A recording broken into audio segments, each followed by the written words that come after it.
In this section, you will learn about class-based views. You might be familiar with the function-based views, which are like individual functions handling specific tasks in a traditional way. But the class-based views, they provide more structured and organized way to handle requests using object-oriented principles.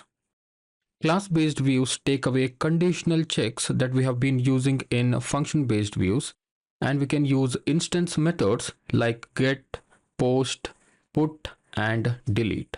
And they'll be automatically mapped to get the students, create a student, update a student, and delete a student. Also, code reusability is a major advantage of using class-based views in Django. As you have seen, we had to write many lines of code to perform the CRUD operation using function-based views. But now when we start using class-based views, you will notice the number of lines of code will be significantly reduced. And then when we learn mixins, generics, and view sets, you will notice the same CRUD operations will be done in just 3 to 4 lines of code. That's the power of class-based views.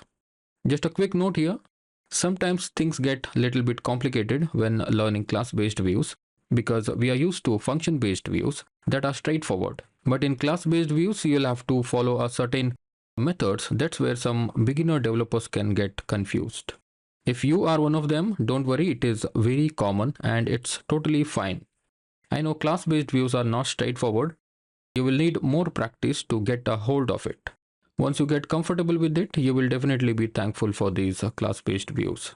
With that said, in the next lecture, we will see class-based views in action.